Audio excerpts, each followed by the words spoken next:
Matagal na pong problema ang palagiang usad pagong na trapiko sa EDSA. Ang bus segregation scheme na isa sana sa mga solusyon, hindi naman kasi sinusunod ng maraming driver. Dagdag problema rin ng mga pasahero na imbis na sa bus stop sumakay at bumaba, ay kung saan-saan pumaparada.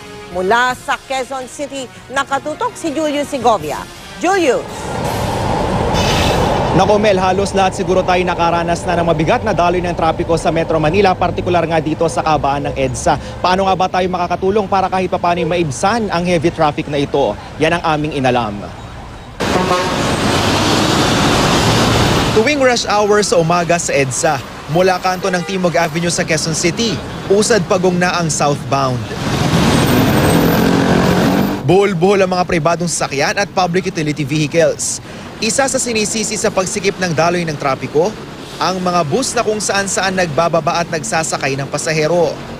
Para maibsan dapat ang heavy traffic, may bus segregation scheme na ipinatupad ng MMDA.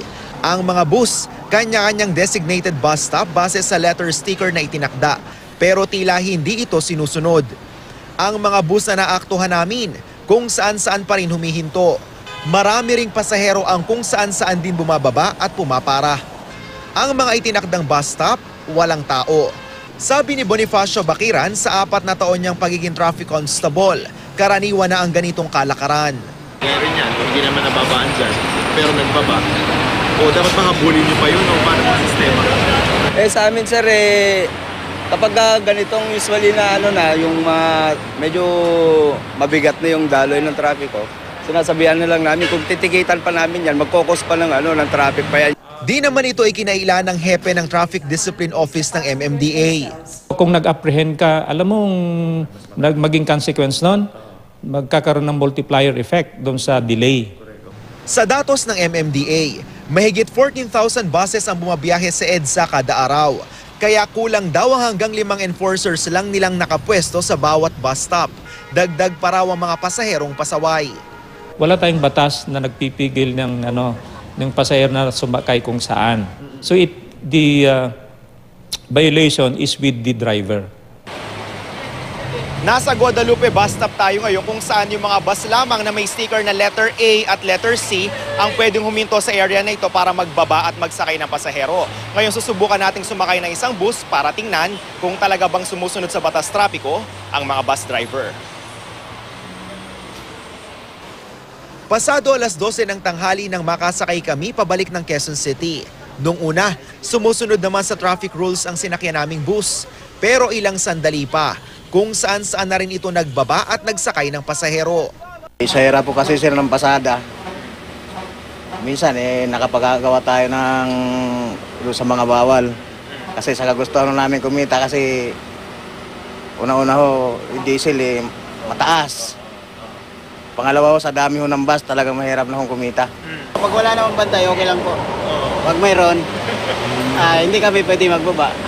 Hati naman ang reaksyon ng ilang pasaherong nakausap namin. Kahit hindi po sa bus stop, basta huminto, bumababa na ako. Kasi malayo yung lalakarin minsan. Sa bus stop po ako bumababa kasi natatakot po ako baka mamaya makagip po ako ng Dapat parehong driver tsaka yung pasahero ang sumunod sa regulasyon. Patutupad natin na paglalabas ng mga provincial bus terminals, magiging bahagi yon para easily identifiable kagad yung city buses. Pag nailabas natin yung 8,200 provincial buses sa EDSA, ang tumatakbo na lang sa yellow lane si A at si B. So puro city po. Puro city. Mel, bukas naman ang MMDA sa Senate resolution nga na inihain naman ni Senador Ralph Recto para imbestigahan at siyasatin ang umano'y lumalalang traffic situation sa bansa at para alamin na rin ang traffic management solusyon ng gobyerno kaugnay nito. Samantala sa oras na ito, Mel, dito sa northbound lane ng EDSA sa may area ng Cubao, masikip ang daloy ng trapiko. Nakadagdag pa, Mel, sa masikip na daloy ng trapiko ang buhos ng ulan na nagsimula pa kaninang alas 3 ng hapon. Kaya nga payo natin, Mel, sa mga motorista dahan-dahan lang din sa kanilang biyahe dahil madulas ang kalsada. Yan muna, Mel, ang latest mula pa rin dito sa Cubao. Balik sa'yo. Maraming salamat sa iyo, Julius Segovia.